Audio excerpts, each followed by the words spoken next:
One of the requirements of racing for long periods on water is the ability to be adaptable. Not only is Ellen an expert skipper, but she is also an electrician, sailmaker, engineer, journalist, cameraman and doctor. She has also trained herself to sleep for as little as 20 minutes at a time, so as to avoid fatigue. Taking giant steps forward, Ellen's next adventure was the 1997 Mini Transat race. Living rough for 3 years while raising sponsorship, she bought and refitted a tiny 21-footer and raced 4,000 miles single-handedly across the Atlantic Ocean. Recognised for her feats, Ellen was honoured with the award for Yachtsman of the Year in the UK. Things were looking rosy for the talented sailor, and in the year 2000, Ellen secured sponsorship from Kingfisher for her next race. And what a race it was! The Vendée Globe non-stop round-the-world solo yacht race is known as the toughest challenge that the world's oceans have to offer. At 24 years of age and just 5 foot 2 inches tall, Ellen was just one of 2 women competing in the 20-plus strong international fleet race. But there was another race Ellen was keen to conquer, a challenge that made all others seem tiny. The Jules Verne Trophy course stands as a perfect challenge for mankind and their sailing machines. Sailors who attempt it must cross through no less than 17 different weather systems. It requires a great deal of dedication and exceptional sailing skills. Ellen and her crew, who were all men, tackled the race without a backward glance. They faced over 26,000 grueling miles of sailing, took in the tempestuous Southern Ocean in one of the most confronting races ever. Ellen's aim was to attempt to beat Frenchman Bruno Peyron's record. In May 2002, Peyron made sailing history when he sailed around the world in 64 days, 8 hours, 37 minutes and 20 seconds, the fastest circumnavigation time ever recorded. Ellen and her Kingfisher 2 crew were not alone in their record-breaking quest. French skipper Olivier de Kersauzon had already set off on his trimaran Geronimo. However, Ellen and her crew were confident that Kingfisher 2 would rise to the challenge. But after launching Kingfisher 2, things did not go as planned. The 26-year-old and her 13-man crew were forced to make an unscheduled stop after their catamaran suffered damage to her mainsail and mast. After 3 weeks at sea, Ellen and her crew were neck and neck with the present record set by the Frenchman. But during one night she had a serious scare when her boat hit a submerged object at full speed. Although the damage was not as serious as first feared, it still concerned the skipper. Despite the worries, Ellen's fighting spirit kept them going. Kingfisher 2's position put them 31 hours and 26 minutes behind the pace set by Orange, the craft that Frenchman Bruno Peyron sailed to set the current record. With time running out, Ellen battled on, but she soon realised it was no use going on. With the Kingfisher 2 dismasted and a substitute using the catamaran's boom erected, progress was too slow. She sailed into Fremantle in Western Australia almost a fortnight after losing the mast. Of the dozen attempts that have been made on the Jules Verne record, 8 have ended in failure, so the skipper always knew the odds were against her. Ellen had rarely slept or left the navigation station during the 24 days at sea, and when gloom could have swamped the crew after the failure, the opposite occurred, with plenty of high spirits. Ellen had never previously skippered a boat as big as the giant catamaran, nor led such a large and experienced crew. Even though the journey ended in disappointment, it wasn't long before Ellen was planning her next adventure. But first there was some well-earned R&R in store for the tiny sailor with the big heart.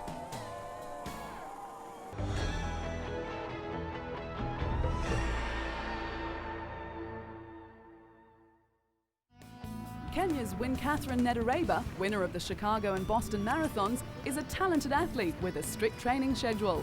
She begins her day at 6 o'clock in the morning, stretching, working out and running laps at the National Stadium. She thrives on the exercise, pushing herself to the limit, never thinking to miss a training session. Self-discipline is the key to this athlete's success, with a belief that all the hard work will gain rewards. After the morning sessions, when Catherine returns home to prepare breakfast for her family, her husband Anthony, an up-and-coming marathon runner himself, is also her training partner and is extremely proud of his wife's achievements. When Catherine's goal to be the first woman to go under 2 hours 20 minutes was achieved by another runner, her husband was by her side, encouraging her to go one better. And that she did, breaking the world record. After running the world's fastest marathon time in the Chicago Marathon, Catherine's recognition increased. This photograph is just one of the many mementos she has on display in her living room, along with trophies for her numerous athletic victories. When she returned home from her record-breaking run, Kenyan President Moi presented her with a Distinguished Service Medal. When Win Catherine isn't running, she works in administration at the men's prison in Nairobi West. She is in charge of the staff, organising filing and dispatching messages. The Kenya Prison Service is famous for employing and training world-class athletes. They also employ 3 other champions: Susan Chepkemei, the world's fastest half-marathon runner, Ruth Kootal, a top 3 finisher in the Paris Marathon, and Edith Masai, winner of the Grand Prix race in Oslo. The 4, known as the Golden Girls, train together on this dusty racecourse in the Langata forest near Nairobi. Guiding them through their paces is Kenya Prisons coach Elizabeth Olaba, whose winning formula is to train the athletes strictly to a program, never deviating from the plan.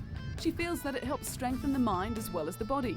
Like Win Catherine, she agrees that self-discipline and hard work allows them to get the most out of themselves. It is this strict discipline that has helped Win Catherine to win the Boston Marathon twice. It is quite an achievement, as she is the only woman to have done so. But like most athletes, it hasn't all been success. When competing at the qualification trials for the World Long Distance Championships in Edmonton, Canada, she finished a disappointing 4th.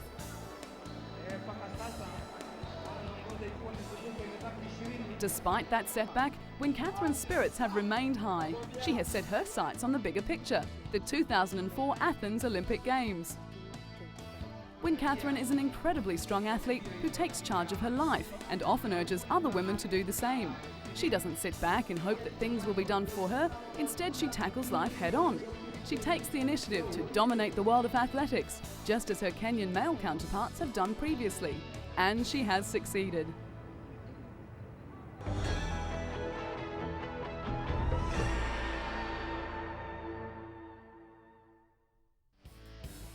The golf course at Brobalsta near Stockholm, Sweden has a pretty impressive patron, and the members can't stop talking about her. Annika Sorenstam is blonde and blue-eyed, extremely talented, and willing to mix it with the boys. Coming from a sporting family, Annika made her golfing debut in 1982. Between herself, her sister Charlotte, and her mother Gunilla, they have made many tournaments their own. Annika has an amazing talent. In 1995, at the age of 25, she had her first LPGA career victory when she became a Rolex first-time winner at the US Women's Open. She also won an Athlete of the Year in Sweden, the country's most prestigious sports award. With her name constantly on the leaderboards, it wasn't long before the world started to notice the long-hitting Swede. With a reputation as having nerves of steel, she continued to impress, defending her title at the 1996 US Women's Open. That same year, she surpassed the $1 million mark in career earnings. Annika is now a household name and a role model for young girls throughout the world. Merchandise for the star golfer is big business and much in demand. But that comes with winning.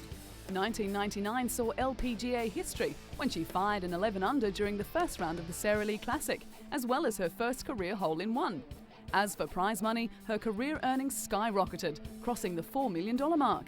In the first 5 years of her career, Annika won more LPGA tournaments than any other tour player. There was no keeping Annika down. In 2001, she recorded 8 wins, 6 second places, and a total of 20 top 10 finishes. She was awarded her 4th career Rolex Player of the Year award and also set new records in earnings, crossing the $2 million mark in a single season. In the Lincoln Financial Group battle at Bighorn, Annika teamed with Tiger Woods to defeat Kari Webb and David Duval, marking the LPGA's first ever appearance on US primetime television. Going where others have feared to tread, Annika accepted in 2003 an invitation to play in the Colonial at Fort Worth, Texas, becoming the first woman in 58 years to compete in a PGA Tour event. The last female to play in a PGA event was the legendary Babe Zaharias at the 1945 Los Angeles Open. While her entry had brought criticism from some male players, she had an on-course female fan club, many sporting Go Anna badges. So whether she's breaking records or hitting off with the men, no one can deny the super talent of Annika Sorenstam.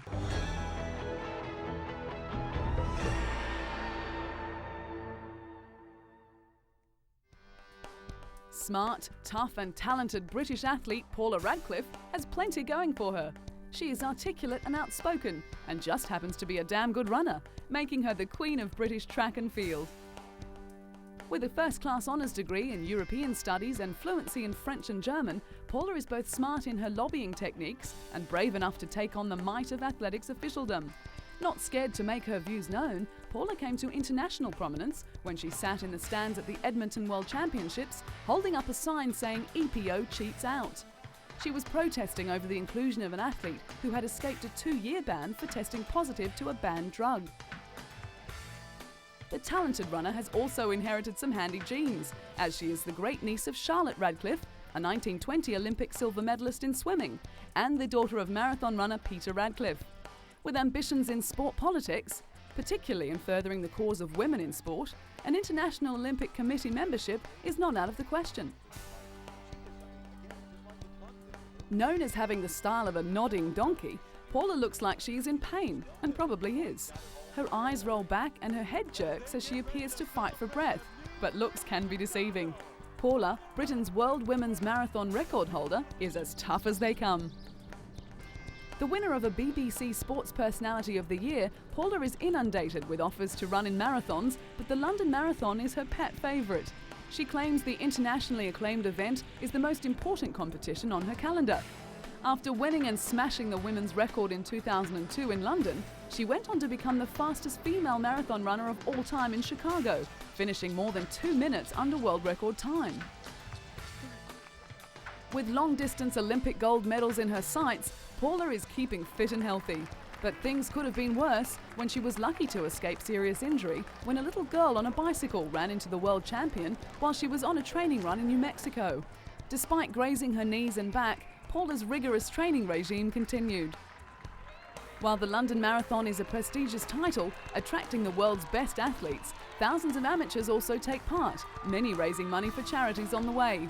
And Paula gets in and does her bit too, raising awareness and cash for charities, helping the homeless and asthma sufferers.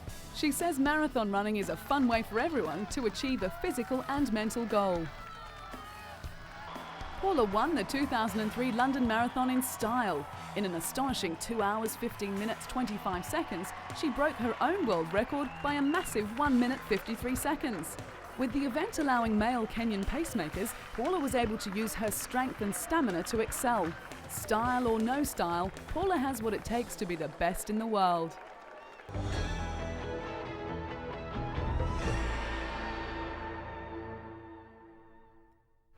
Cathy Freeman won the hearts of a nation when she won gold at the 2000 Sydney Olympics. With the pressure of her country's expectations felt, the girl from a small town in Australia ran her heart out and realised a lifelong dream. Last night, big night, amazing. One of the happiest moments of my life, actually, because my family was so happy. My husband was in tears, my mother, my brothers, my nephew.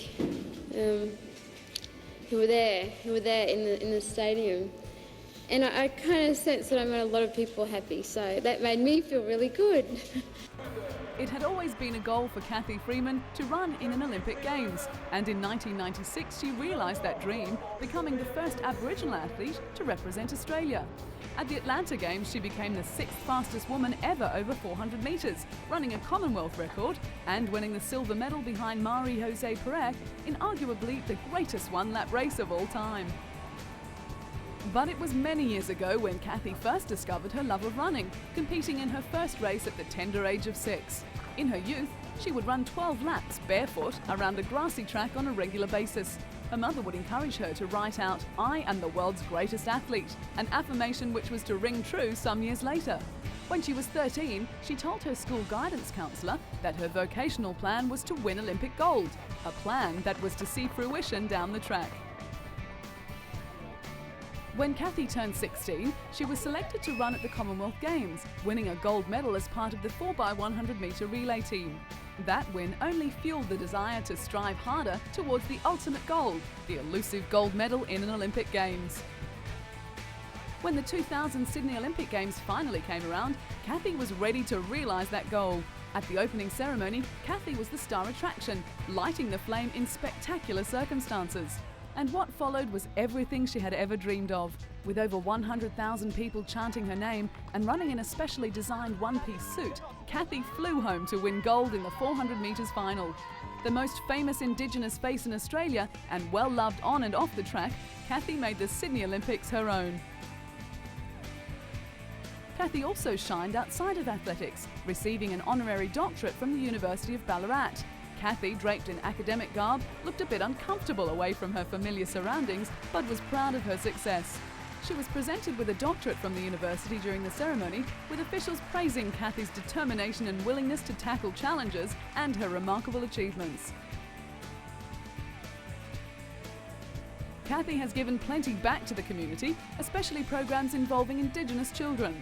Along with other sporting stars like Australian swimmer Dawn Fraser and former US Olympic hurdles champion Ed Moses, Kathy has given the children a goal in life. She knew that if the programs had been around when she was younger, it would have helped to define her direction in life earlier, and her vision would have been so much clearer.